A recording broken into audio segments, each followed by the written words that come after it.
All of you, Jai Sri Ram. Today I will teach you bleak growth of modern industry. Let's come to the point. Under the British Raj, modern industry saw only a bleak growth. British Raj में जो modern industry थी वो बहुत ही धीरे, उसकी जो growth थी वो बहुत ही धीरे, यानी बहुत ही एक तरीके से जिससे उम्मीद ना हो ऐसी ग्रोथ कर रही थी, बहुत कम. It was only in second half of the 19th century. 19th century के हाफ में अगर हम देखेंगे, यानी मिड में 1947 जब हमारा देश आज़ाद हुआ था, उस समय that the modern industry so it's emergence. तब थोड़ा थोड़ा धीरे धीरे इंडस्ट्री ने हल्का हल्का बहुत स्लो स्पीड में उठना स्टार्ट कर दिया था. But it's growth was slow and tardy. और जो इसकी स्पीड थी वो बहुत ही स्लो थी और मंद थी, बहुत ही कम गति थी. Because no initiative was ever taken by the British government to industrialize the Indian economy. क्योंकि ब्रिटिश गवर्नमेंट ने कोई भी अपनी तरफ से कोई भी पहल नहीं की थी जिससे कि हमारी इंडियन इकोनॉमी की जो इंडस्ट्रियलाइजेशन है वो बढ़ सके. A few textile mills sprang up, followed by some iron and steel enterprises. कुछ टेक्सटाइल मिल्स स्थापित भी हुई, जैसे कि आयरन स्टील एंटरप्राइजेस. इन्हों टाटा आयरन ने और स्टील कंपनी ने 1907 में कुछ टेक्सटाइल मिल्स स्टार्ट की. सब्सिक्वेंटली अब उसी समय अब few sugar, cement and paper mill were established. कुछ चीनी की मिल, सीमेंट और पेपर मिल इस्टेब्लिश हुई. It was not owing to any state initiative but the changing economic scenario in the wake of World War first and second.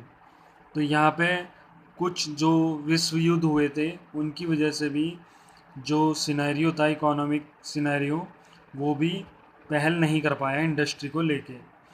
These wars created a worldwide scarcity of industrial goods.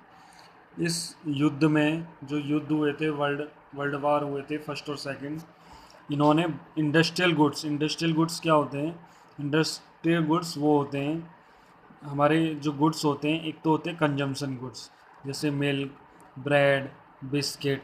एक industrial goods होते हैं जिनके द्वारा हम goods को बनाते हैं, ठीक है, जैसे बड़ी बड़ी मशीनें, ठीक है, और प्लांट. तो ये क्या होते हैं? इनके द्वारा हम क्या हैं, कोई भी चीज़ मैन्युफैक्चरिंग करते हैं, उन्हें बोलते हैं industrial goods. The investors in India exploited the situation bye establishing iron and steel, cement and paper industries. कुछ जो इन्वेस्टर्स थे उन्होंने स्टील, आयरन और सीमेंट और पेपर इसमें कुछ इस्टेब्लिश भी की. उनके अत्याचार जो होते थे ब्रिटिश राज के सहते हुए भी. The state participation in the process of modern industrialization very limited. वो भी इनका जो वो था मॉडर्न इंडस्ट्रियलाइजेशन वो बहुत ही कम था. कन्फाइंड मतलब limited only to the areas which would enlarge the size of the market for the Britishers product in India. जो इनके गुड्स भी थे वो क्या होते थे, जो ब्रिटिश सरकार को चाहिए होते थे, जिनके लिए केवल वही उन्हीं प्रोडक्ट को, ब्रिटिश प्रोडक्ट को बनाया जाता था इंडिया में. और वो जो आयरन स्टील जो यूज़ किया जाता था, जो ये टाटा और इनके द्वारा बनाए जाते थे, टाटा आयरन और स्टील कंपनी के 1907 में अगर इन्होंने ब्रिटिश राज ने इस्टेब्लिश करने भी दी, अंग्रेज़ों के द्वारा इंडिया में अगर कुछ कंपनियां आयरन की और स्टील की कंपनियां अगर इस्टेब्लिश भी हुई, तो वो इस वजह से क्योंकि ब्रिटिश सरकार चाहती थी, क्योंकि रेलवे जो ट्रेन होती है वो किससे बनेगी? आयरन से बनेगी. अगर ये आयरन का मैन्युफैक्चरिंग नहीं होने देंगे तो ट्रेन कैसे बनेगी? और अगर ट्रेन नहीं बनेगी तो इनका जो माल है वो एक्सपोर्ट इंपोर्ट कैसे होगा? इसी तरीके से पावर जनरेशन, बिजली के प्लांट लगने दिए इन्होंने. डेवलपमेंट ऑफ पोर्ट्स जहाँ जहाज शिप आती और जाती हैं. द मीन्स ऑफ कम्युनिकेशन, डाक पृथक जो ये होते हैं पोस्ट ऑफिस, इनका विकास किया। किसके लिए? अपने फ़ायदे के लिए बस।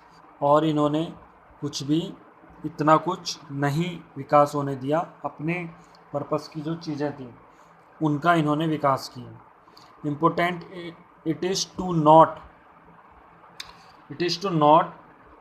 That there was no capital good industry worth the name.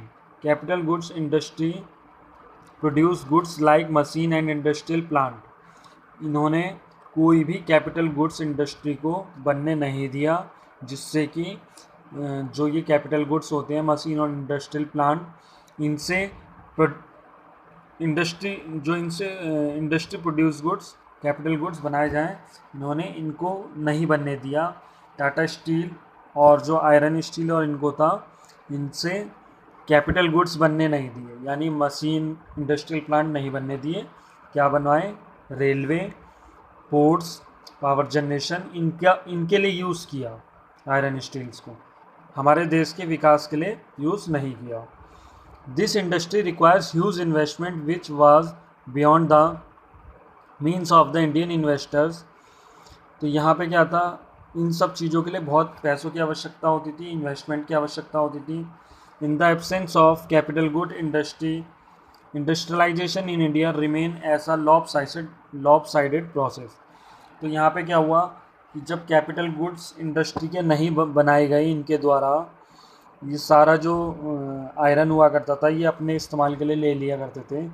तो क्या हुआ, एक तरफा हो गया इंडस्ट्रियलाइजेशन, यानी इन्हीं कामों के लिए रह गया जो इनके यूज़ के हैं। और जो कैपिटल गुड्स होते हैं like that machine material, machine industrial plant, इनके लिए इन्होंने कोई भी आयरन स्टील का योगदान ना करने दिया, ना जो हमारे करने वाले थे उन्हें भी नहीं करने दिया, रोक के रखा।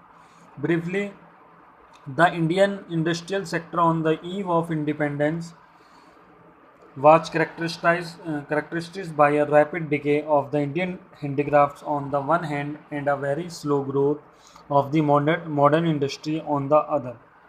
तो यहाँ पे इन्होंने बताया कि जो इंडस्ट्रियल सेक्टर था आज़ादी के समय पे वो बहुत तेज़ी से गिर रहा था। इंडियन हैंडीक्राफ्ट जो था वो तो एक तरफ से गिरी गया था, और जो हमारी मॉडर्न इंडस्ट्री टेक्नोलॉजी थी वो भी बहुत धीरे धीरे बहुत स्लो ग्रोथ में कार्य कर रही थी। The state participation in the process of industrialisation implying growth through public sector enterprisation was extremely insignificant. अगर हम सरकारी कामकाजों की बात करेंगे तो वो तो ना के शून्य के समान थी हमारे जो उस समय 1950 की बात करेंगे। It focused largely on the creation of infrastructure to support the exploitation of the Indian market for the rapidly expanding industry in England।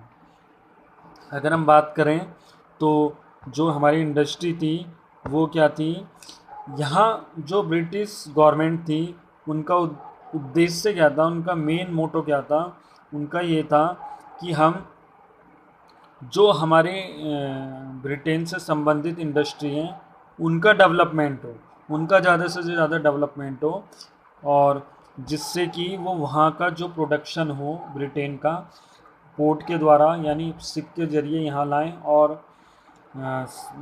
Bharat में शिप के ज़रिए लाएं, और फिर जब पोर्ट पे आ जाए तो ट्रेन के ज़रिए हर एक स्टेट में भेजा जा सके, जिससे कि जो इनकी इंडियन मार्केट थी वो भी ख़त्म हो जाए। तो इस वजह से हमारे जो मॉडर्न इंडस्ट्री, जो हमारी इंडस्ट्री बढ़ने वाली भी होती थी, ये उनको नहीं बढ़ने दिया करते थे। ठीक है, is it clear? Okay, thank you.